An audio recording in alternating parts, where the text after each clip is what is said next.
పశ్చిమ గోదావరి జిల్లా ఆషాఢ మాసం పురస్కరించుకుని ఆకివీడు జవహర్పేట రైల్వే గేటు వద్ద వేంచేసి ఉన్న శ్రీ కనకదుర్గమ్మ అమ్మవారికి పొడ్డిని రాంబాబు దంపతులు, నడిమింటి ఆనందరావు దంపతుల ఆధ్వర్యంలో వారి ఇంటి నుంచి అరటిగెల పానకం, కావిడితో మరియు మహిళలు స్వీట్లు, పండ్లు, చలిమిడి, వడపప్పు, గాజులు, పసుపు, కుంకుమ పట్టుకుని ఊరేగింపుగా సారె తీసుకుని అమ్మవారికి సమర్పించారు. మహిళలు పెద్ద సంఖ్యలో ఆలయానికి చేరుకుని అమ్మవారికి ప్రత్యేక పూజలు నిర్వహించారు. మంగళ వాయిద్యాల నడుమ అమ్మవారికి సారె సమర్పించి గ్రామ ప్రజలందరూ సుఖసంతోషాలతో ఉండాలని, పాడి పంటలు సమృద్ధిగా ఉండాలని పూజించారు. మహిళలు ఉత్సాహంగా పాల్గొనడంతో ఆలయ ప్రాంగణం భక్తులతో సందడిగా మారింది. ఈ కార్యక్రమంలో ఊడిగ శ్రీనివాస్, పొట్లూరి రాజేష్, మీసాల వీరభద్రరావు, మజ్జి నాగరాజు, బావి, ఆలయ అర్చకులు కిషోర్ మరియు శ్రీ కనకదుర్గమ్మ యూత్ సభ్యులు, మహిళలు అధిక సంఖ్యలో పాల్గొన్నారు.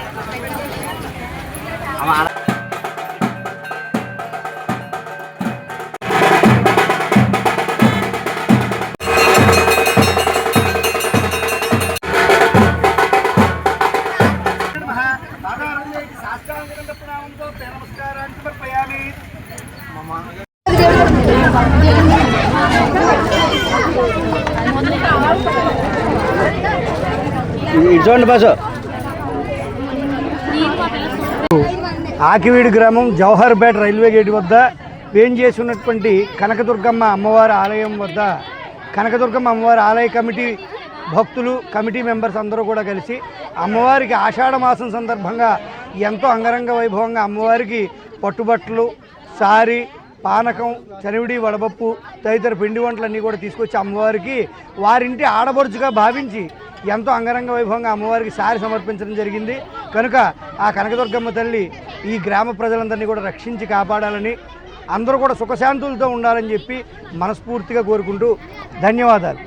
జవహర్పేటలో చేసి ఉన్న శ్రీ శ్రీ శ్రీ కనకదుర్గమ్మ వారి ఆలయం వద్ద ఈరోజు ఆషాఢ మాసం సందర్భంగా మన ఆలయ కమిటీ ప్రెసిడెంట్ నడిమింటి ఆనందరావు గారు, అలాగే ట్రెజరర్ పొడిని రాంబాబు గారి దంపతులు, అలాగే మొత్తం మా జవహర్పేట వాస్తువులందరూ కలిపి అమ్మవారికి ఆషాఢ మాస సారి సమర్పించారు. కావున వారిని, వారి కుటుంబాన్ని అమ్మవారి ఎల్లవేళ కాపాడాలని, మా జవహర్పేట అంతా సుఖ సంతోషంతో ఉండాలని అమ్మవారిని కోరుకుంటున్నాం. దుర్గాభవాని ఈరోజు మా జవహర్పేటలో వేసి ఉన్న శ్రీ శ్రీ శ్రీ కనకదుర్గమ్మ అమ్మవారికి మా ఇంటి ఆడపిల్లగా పసుపు, ఆషాఢ మాసం సందర్భంగా మా ఇంటి ఆడపిల్లగా పసుపు, కుంకుమ, గాజులు, అలాగే సలివిడి, వడపప్పు, పానకం, పిండి వంటలతో అమ్మవారికి సారి ఇవ్వడం జరిగింది. అలాగే ఈ జవహర్పేటలో ఉన్న ప్రతి ఒక్క భక్తులు కూడాను సుఖ సంతోషంతో ఉండాలని, మన రాష్ట్రం శుభ్రంగా ఉండాలని, మన దేశం శుభ్రంగా ఉండాలని అమ్మవారిని మనస్ఫూర్తిగా కోరుకుంటున్నాను. జై భవాని. బాబు